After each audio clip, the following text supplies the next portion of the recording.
Back to my channel દિયાની દુનિયામાં સ્વાગત છે. અઠવાડિયામાં 2 બ્લોગ આવશે. મેં તમને બધાને કીધું તો દિયા ક્યાં પહોંચી પાય, પેમેન્ટ લઈ લીધો પછી કાંઈ ઠેકાણો નથી. હવે એમાં એવું બધું છે કે પતિદેવ સાંજના મોડા આવે છે, પછી લેટ થઈ જાય છે, બધું તો એડજસ્ટ નથી થતું. હમણાં બારે બહુ તડકો હોય છે તો બધું મેનેજ કરો થોડો અઘરો થઈ જાય છે ને. ઓલરેડી તમને ખબર છે ઘરે કામ ચાલુ છે બધું.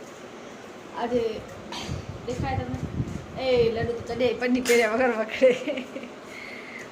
જેઠાણીનો બબુ છે, જે નવા સબસ્ક્રાઈબર છે નહીં ખબર હોય એટલે કહી દઉં, બાકી કાંઈ નહીં. હવે એમ થાય છે કે મને મારી રીતે જ એકલીને જ નીકળવો પડશે. જે મારો વિચાર છે બધું કરવાનું હોય. પતિદેવ મને આ ફેરે સપોર્ટ લાગતો નથી એમને, કેમ કે એમને ટાઈમ મળતો જ નથી. અને આજે એ પણ બતાવી સારું જેઠાણીનો રૂમ ક્યાં પહોંચ્યો, શું થયો છે. હવે તે તારા સોટી ટાઈમ નાખી દીધો હોય ને તો હવે હું લઈ શકું ને ક્લિપ. મેં એવી વાત જોતી હતી, મેં તું લઈ લે ને પછી બતાવું. અને અત્યારે હું મારા સાસુમાના રૂમમાં છું.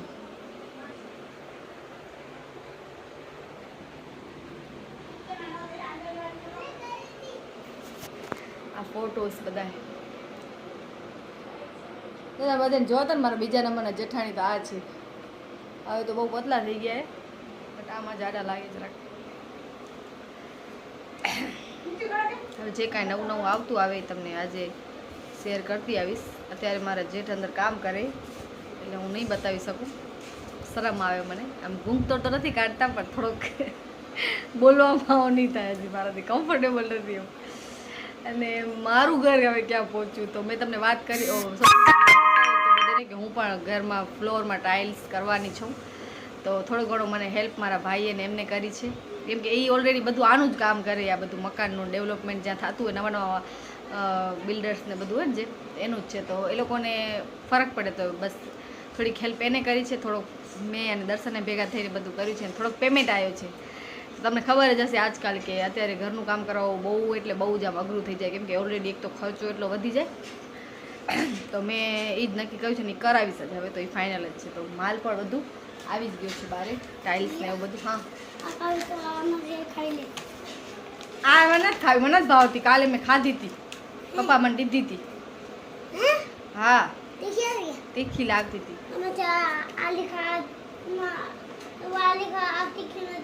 ના યાર મને નથી ભાવતી, સાચે દીવ. ના નથી ભાવતી જ નથી. ઓકે વ્લોગ ચાલુ છે, પછી વાત કરા. પછી હવે મારા ખ્યાલથી મારું હજી અઠવાડિયું ખાન તો આરામથી નીકળી જ જશે. અને એક બીજી ગુડ ન્યૂઝ આપો કે તમને ખબર હોય તો મારો વોલપેપર મેં જે લગાડાવ્યો તો મેં એડવર્ટાઈઝ કરી હતી, એ આપણા ઘરે આવવાના છે. આપણે મળવા દિયા પણ ક્યારે આવશે એ ખબર નથી. એમાં બધું એવું થયું છે, એક બાજુ ઘરમાં કામ ચાલુ છે, એક બાજુ એમને આવવાનું છે. તો હું પણ કન્ફ્યુઝ, એ કન્ફ્યુઝ. તો ઠીક છે ને, હવે સમજી જશે કે ઘરે કામ ચાલુ છે તો આવી ટાઈપની હાલત હશે. હેર વોશ કર્યો છે પણ એટલી ગરમી થાય છે કે માથો બાંધવો વળે મને. આમ રીલ્સ શૂટ કરવાનું મન થાય તો માણસો બધું કરીએ તો તેમ થાય કે આજે 1-2 રીલ્સ શૂટ કરીએ, જરાક આમ કરીએ. પણ ગરમી જેટલી થતી હોય ને કે કાંઈ મજા જ નથી આવતી, કોઈ વસ્તુ કરવાની ઇન્ટરેસ્ટ નથી આવતો એમ. એવી ટાઈપનું છે બધું. તો હવે મારા જેઠ બહાર નીકળે ને પછી હું તમને જેઠાણીનો રૂમ બતાવી દઉં આખો. અને બીજું શું બતાવીશ હવે, આજે જો સાંજના ટાઈમ મળે તો પછી એ ગોઠવી નાખીશ જે મને. એટલે તમે બધા વિચારતા હશો કે આ શું કહેવા માંગી હતી. તો જો ફર્સ્ટ પેમેન્ટ છે ને, તો મારો વિચાર એમ છે કે હું થોડોક જે કાંઈ જરૂરિયાતમંદ હોય ને થોડું ખાવા પીવાની વસ્તુ કાંઈક આપું એમ.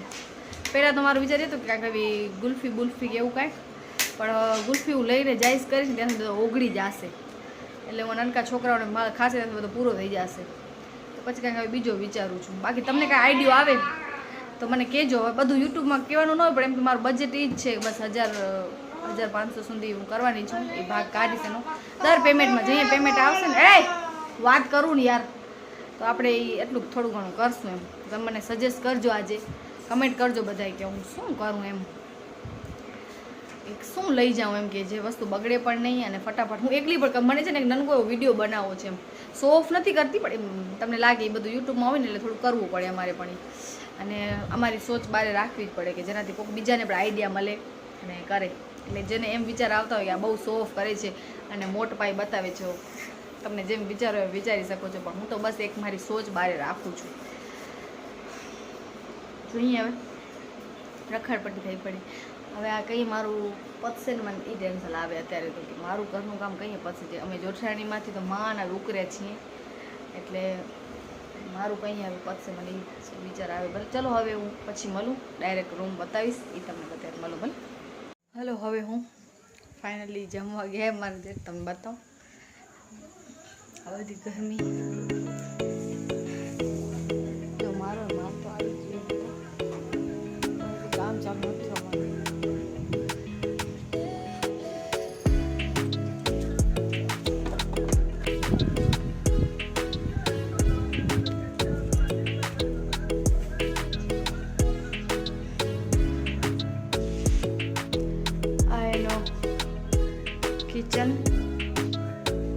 કિચનમાં એને આ ટાઇલ્સ પસંદ કરી છે. જો કેવી લાગી તમને બધાને.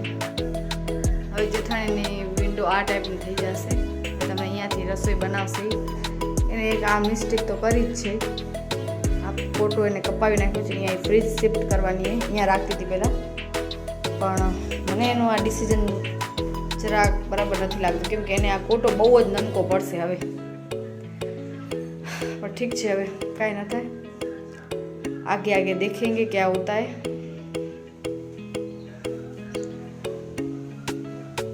આ બેડરૂમ આ થોડીક ટાઇલ્સ છે ને આમ ભીની છે એટલે અહીં આવી રીતે રાખ્યું છે એમણે.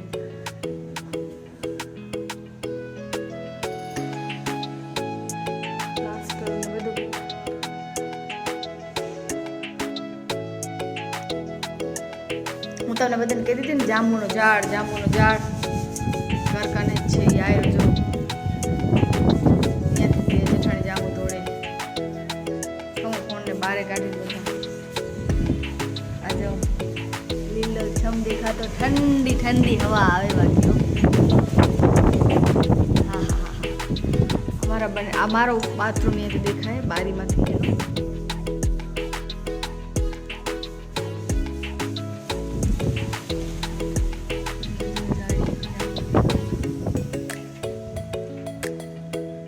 મસ્ત જાંબુ થયા. બાકી બાથરૂમ તો એનો અંદર જ છે. આ જાંબુના પાસે જે ઝાડ છે ને એની હવા આવે. બાકી એસીની જરૂર પડે, એટલો સરસ હવા આવે. આ રૂમ ખાલી ખાલી છે ને એટલે અત્યારે આ રૂમમાં સમુદ્રી ગરમી નથી થતી, ઠંડક પડે એકદમ.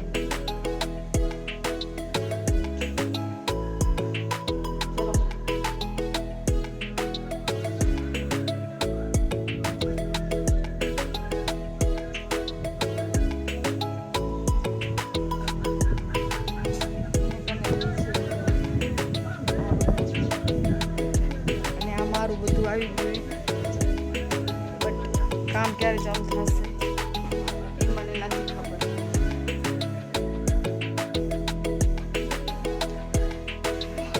પાર્લરની પણ ઓફ સિઝન છે એટલે વાંધો તો નથી આવતો, કામ થઈ જશે મારે. ત્યાં જો ત્યાંથી અમે ઓલ રખાવે, બે જણી વાતું કરશું, ગપ્પા મારું, કાંઈ નથી એવું. બસ તો જો આ જે મારો બાથરૂમ છે ને એની બેક સાઈડ, એટલે અમારી જે મેં તમે જાંબુનો ઝાડ બતાવ્યું ને એ બધું પાછળની સાઈડ છે. ગેલેરી એક છે ને, આમ સમજાવી ન શકતી હું, પણ હું તમને ખબર જેઠાણી જાંબુના ઝાડ ઉપર ચડશે ને તો વાત તો જાંબુ બતાવીશ. એવા મસ્ત આવડા મોટા મોટા જાંબુ થાય ખાલી ઘર ઘરને. બાકી અમારો આમ મજા આવે. હોય કાંઈ તમારા પ્રશ્ન તો કહેજો. હવે કાંઈ સૂચતું નથી બોલવાનું મને, હું એટલે વ્લોગ નથી બનાવતી યાર. છોર્યું શું બોલું પછી રોજ રોજ યાર, કેટલી ભાષણ દઉં ને પ્રેગ્નન્સી વિશે વાતું કરું તો તમે બોર થઈ જશો હવે. અને એના વિશે હું વિચારતી પણ નથી હમણાં યાર. મારી મેડિસિન ચાલુ જ છે, જે થવાનું હશે એ થશે, જે ભગવાને લખ્યો હશે. એટલે હું એ ટોપિક છે ને ઘડી ઘડી ઉપાડું તો પછી ઘણા બોર